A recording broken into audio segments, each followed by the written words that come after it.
जब इंसान का सांस रुक जाता है, दिल धड़कना बंद हो जाता है और लोग उसके जिस्म को कफन में लपेटकर कब्र की मिट्टी के हवाले कर देते हैं, तो असल सफर उस वक्त शुरू होता है। वो सफर जो ना किसी ने देखा, ना कोई दुनिया में वापस आकर बयान कर पाया। और उस सफर की पहली मंजिल है कब्र। वो जगह जहां रोशनी सिर्फ आमाल की होगी, साथ ही सिर्फ नेक या बुरे काम होंगे और फैसला सिर्फ अल्लाह का होगा। कब्र ये सिर्फ मिट्टी का गड्ढा नहीं, बल्कि इंसान के लिए आखिरत की पहली सीढ़ी है। रसूलुल्लाह ने इरशाद फरमाया, अल क़ब्रु अव्वलु मनाज़िलिल आखिरा फ़इन नजा मिन्हु फ़मा बादहु ऐसर व इन लम यंजु मिन्हु फ़मा बादहु अशद्दु मिन्हु।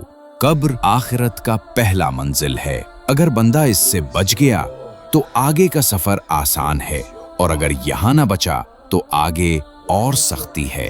सोचिए, दुनिया में लोग हमारी इज्जत करते रहे, हमारे पास माल था, लोगों ने हमारी तारीफ की, लेकिन कब्र में उनमें से कुछ भी साथ नहीं होगा।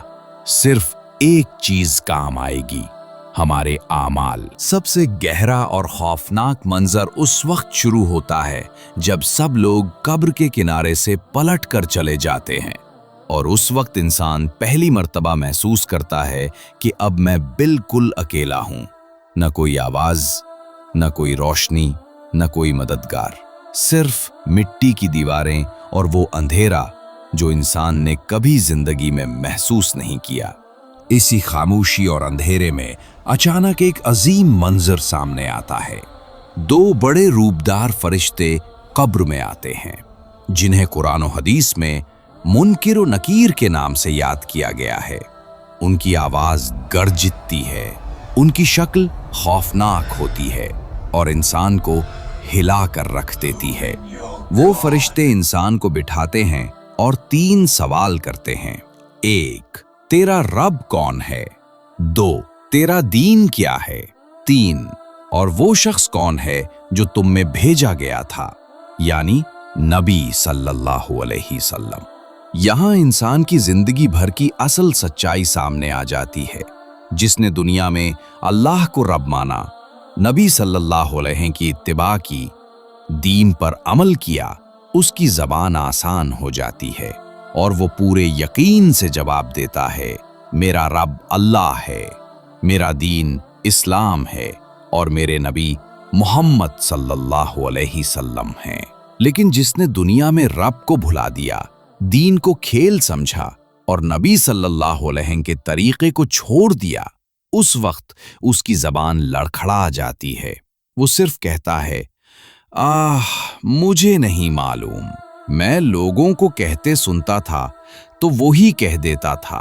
रसूलुल्लाह सल्लल्लाहु अलैहि वसल्लम ने फरमाया, कब्र में बंदे से सवाल किया जाता है, अगर वो सही जवाब देता है तो उसके लिए जन्नत का दरवाजा खोल दिया जाता है, और अगर वो जवाब न दे पाया तो उसके लिए दोज़ख का दरवाजा खोल दिया जाता है। जब इंसान मुनकिर नकीर के सवालात से गुजरता है, उसके फौरन बाद एक अजीब मंजर सामने आता है। उस वक्त उसकी जिंदगी के आमाल एक शक्ल इख्तियार कर लेते हैं।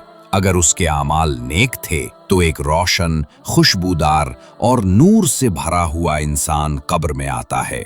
वो मुस्कुराकर कहता है, मैं तेरे नेक आमाल हूं, मैं दुनिया में तेरे साथ था और अब आखिरत में भी तेरा साथी बनूंगा। फिर कब्र वसी हो जाती है, रोशन हो जाती है और जन्नत का दरवाजा खुल जाता है, जहां से जन्नत की हवा और खुशबू अंदर आती है। लेकिन अगर उसके आमाल बुरे थे तो कब्र में एक बदशक्ल, बदबूदार और खौफनाक इंसान सामने आता है। वो चीख कर कहता है, मैं तेरे बुरे आमाल हूं, तूने दुनिया में मुझे अपना दोस्त बनाया और अब मैं हमेशा तेरे साथ रहूंगा। फिर कब्र तंग हो जाती है, अंधेरा बढ़ जाता है और दोज़ख का दरवाजा खुल जाता है, जहां से गर्मी और बदबू कब्र में भर जाती है।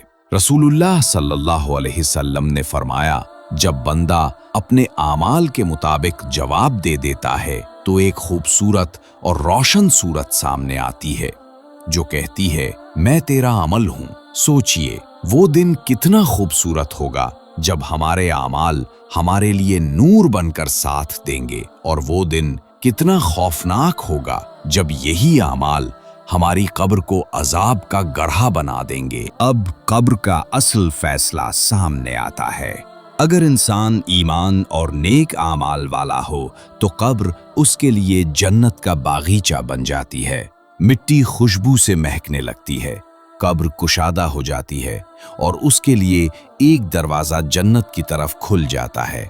उस दरवाजे से ठंडी हवा आती है, नूर से कब्र रोशन हो जाती है और इंसान सुकून की नींद सो जाता है, बिल्कुल ऐसे जैसे नई दुल्हन अपने घर में आराम से सोती है। लेकिन अगर इंसान गुनाहों में डूबा हुआ था, अल्लाह को भूल गया था, नबी की सुन्नत को छोड़ दिया था, तो कब्र उसके लिए अजाब का गड्ढा बन जाती है। मिट्टी तंग हो जाती है, कब्र का हर कोना उसके जिस्म को दबा देता है और एक दरवाजा दोज़ख की तरफ खुल जाता है। वहां से गर्मी, आग की लपटें और बदबू कब्र में भर जाती हैं और इंसान चीखता है मगर सुनने वाला कोई नहीं होता। कुरान में अल्लाह ताला फरमाता है, अन्नारु युरज़ूना अलैहा गुदुव्वन व अशिय्या, उन्हें आग पर सुबह शाम पेश किया जाता है। यानी अजाब सिर्फ क़यामत के बाद नहीं बल्कि कब्र ही से शुरू हो जाता है। रसूलुल्लाह ने फरमाया, कब्र या तो जन्नत के बागों में से एक बाग है या दोज़ख के गड्ढों में से एक गड्ढा। तो प्यारे दोस्तों, कब्र की पहली रात असल में इंसान की गुजारी गई पूरी जिंदगी का नतीजा होती है और अगली जिंदगी का तायीन भी वो लम्हा जहां इज्जत, माल, दोस्ती और खानदान सब खत्म हो जाते हैं और सिर्फ आमाल साथ देते हैं। आज हमारी जिंदगी चल रही है, हम खुश हैं, मसरूफ हैं, लेकिन याद रखिए कल हम भी मिट्टी के नीचे उतार दिए जाएंगे और उस वक्त सिर्फ यही फैसला होगा, हमारी कब्र जन्नत का बागीचा बनेगी या अजाब का गड्ढा। अब ये हमारे हाथ में है कि हम कब्र की तैयारी कैसे करते हैं। अल्लाह ताला से दुआ है कि वो हमारी कब्र की पहली रात को आसान बनाए, कब्र को रोशन और कुशादा कर दे और हमारे साथ सिर्फ हमारे नेक आमाल रहें। आमीन। अगर आप चाहते हैं कि लोग भी इस पैगाम को समझकर अपनी जिंदगी संवार सकें तो इस वीडियो को ज्यादा से ज्यादा शेयर कीजिए। और अगर आप चाहते हैं कि आपको ऐसे ही दिल को झंझोर देने वाली और इल्म से रोशन वीडियोस मिलती रहें तो इस्लामिक नरेटर को सब्सक्राइब जरूर कीजिए। मिलते हैं आपसे अगली वीडियो में, तब तक के लिए अल्लाह हाफिज।